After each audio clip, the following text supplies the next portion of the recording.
ফূৰ্তি কৰিলো হাঁহে কোমোৰা গাহৰিয়ে পুৰাই ভাতে দাইলে পানীয়ে পনীৰে আৰু তেনেকৈ খাই এইবিলাক পনীৰ ভাজি দেই ৰাইজক খাই কেনেকুৱা লাগিলে okay bye bye happy new ইয়াৰ নতুন বছৰ বুলি আপোনালোক পিকনিক খাব গ'ল নে আজি আমি যাবলৈ ওলাইছো এটা ফেমিলি পিকনিক দিখেশ্বৰী দেৱালয়লৈ বুলি হেল্ল' এভৰিৱান মোৰ অন্য এটি ভিডিঅ'লৈ আপোনালোকক স্বাগতম জনাইছো আৰু ফাইনেলি আমি পিকনিক প্লেচ পালোঁ আহি আমাৰ আকৌ ফেমিলি পিকনিক অলপ বেলেগ ধৰণৰ হয় মানে সুকীয়া সকলোকে ভগাই দিয়া হৈছিল কোনে কি বজাৰ কৰিব লগতে কোনে কি বাচন বৰ্তন আনিব মানে ঘৰত থকা বাচন বৰ্তনৰে আমাৰ পিকনিক চলি যায় এনেদৰে আৰু প্ৰত্যেক বছৰে আমাৰ এনেদৰে ফেমিলি পিকনিক এটা হয়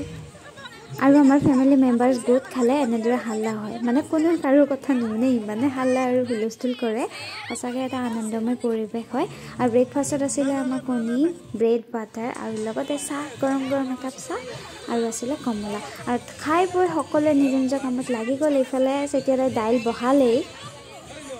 আৰু এইফালে আমাৰ দাইল হৈ গ'ল আৰু ফিনিচিং কৰিলে মোৰ হাজবেণ্ডে তাৰ পাছত ভিন্দু আৰু চেতিয়াদাই চুঙাত দিয়া গাহৰি খাবৰ কাৰণে যোজা চলি আছে আৰু সেই চেগতে আমি ভাবিলোঁ দিখেশ্বৰী মন্দিৰৰ পৰা অলপ ফুৰি আহোঁ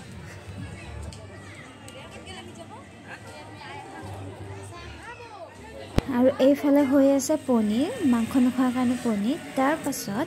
গাহৰি নোখোৱাৰ কাৰণে আকৌ চিকেন ড্ৰাই ফ্ৰাই বনাইছে আমি আকৌ গাহৰি চুঙাত দিও খালোঁ লগতে পুৰিও খাই দিলোঁ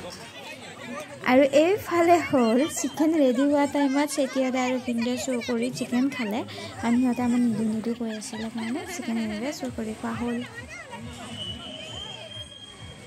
এইফালে আমাৰ গাহৰি হৈ গ'ল চুঙাত দিয়া গাহৰি মাহী আৰু ভিন্দুৱে চুঙাত দিয়া গাহৰি ভগাই আছে আৰু আমি আটাইকেইটা এনেদৰে সোৱাদ ল'লোঁ গাহৰি খোৱাসকলৰ খুব লাভ হয় কাৰণ আমি সকলো মাংসই টেষ্ট কৰিব পাৰোঁ চিকেনো টেষ্ট কৰিলোঁ পিছে এতিয়া বনাব লৈছে হাঁহ আৰু কোমোৰা আজিৰ মেইন আইটেম আৰু হাঁহ নাথাকিলে যেন খানাটোৱে আধৰুৱা যেন লাগে আৰু মোৰ হাজবেণ্ডে বনাই আছে এইফালে আৰু খুব টেষ্টিকৈ বনাব পাৰে এতিয়া আমি খাব লৈছোঁ স্ম'ক পৰ্ক আৰু আটাইকেইটা আমি এনেদৰে পুৰি খালোঁ তাৰ পাছত লাষ্ট আইটেম আছে বনাবৰ কাৰণে ভাত আৰু আমি ভাতো বনালোঁ ভাত বনোৱা মানে আমাৰ এইফালে হৈ গ'ল হাঁহৰ মাংস খানাত আছিলে চালাড লগতে মা আৰু মামা ভগাই আছে মাংস লগতে পাপৰ আছিলে আৰু বেঙেনা পোৰা আছিলে আৰু এনেকুৱা এখন খানা হ'লে আৰু কি লাগে লগতে সৰু গুটি আলু ভাজি অ' মাই গড এনেকুৱা টেষ্ট হৈছিলে নহয় খানাটো আৰু সকলো আমি আনন্দ ফূৰ্তি কৰি এনেদৰে খালোঁ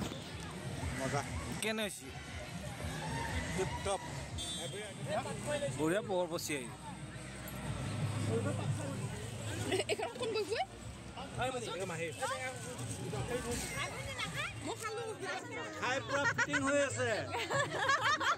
আমাৰ ঘৰটো বাইদেউ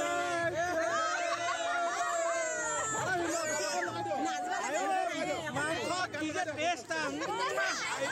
কৈছোঁ নহয়